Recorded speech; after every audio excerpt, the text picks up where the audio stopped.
So I have a question for the GOP chair. This is a great time to have him on, and thank you. Sure.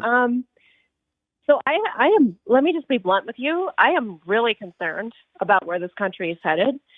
And I am especially concerned with the fact that we've got, for people like myself who are disabled, we're at risk of losing all of our benefits because of the super, super right-wing conservative House, Senate, White House. And so my question to you as our representative, or not our, but as a representative, what are you going to do for people like myself who are disabled, who are at risk of losing all of our benefits? Because I don't trust our country at this point. Leo, what do you say to that? Not trust it. I understand. Leo, what do you say to that? Would you be more specific when you say benefits? Can you explain that, Miss Mary, just a little bit? Yeah, sure. So Social Security, Medicare, Medicaid, just stuff like that. Many people who have significant physical disabilities are on Medicaid. And also some are on Medicare, some receive, let's say, housing assistance, et cetera.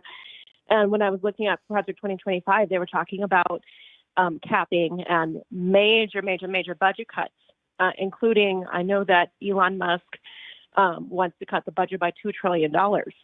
And for people who have severe physical disabilities who might not be able to work full time, that's a huge issue.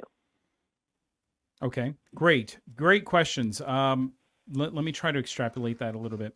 So I would think and articulate what I see, right? These are just my thoughts. I think a lot of benefits are going to still remain. I don't think they're just going to, hogwash and just cut things out. You have to take care of people, right? But there's a fine line between handouts and helping somebody with a hand up. Right. I share an equal frustration with the Medicaid, Medicare situation.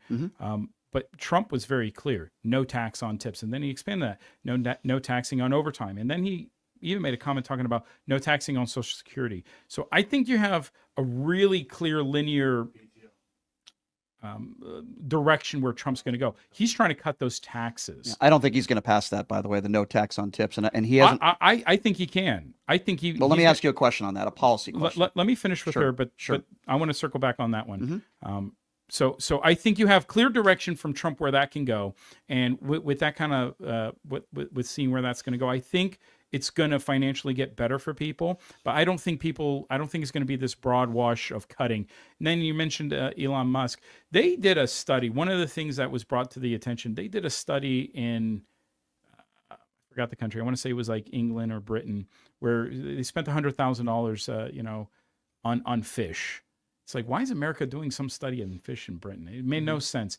And then they had another one, which really it was like $2 million grant to make monkeys transvestite, to study transvestite women. I didn't hear that one. I'm like, I'm confused. That makes so when we talk about $2 trillion in cuts and savings, I would invite you to look and say, there's frivolous grants and programs out there that need to be cut. Okay.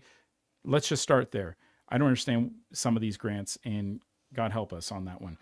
But then I think they're streamlining government efficiency. We're in a digital age. We DocuSign. Do you remember back when you used to sign your real estate, to buy a house? Holy guacamole, 80 pages. No, I understand. There's a lot of people that are concerned out there. So she's one of them. And I can really appreciate that, Miss Mary. But then I really look at the situation and I go, when is government going to come out of the 16th century? Can we get into the 19th or 20th? I agree. Please. People like myself will criticize Trump, though, and say that Trump got us into $8.2 trillion in debt in 4 years. So we'll see if he'll be fiscally responsible. But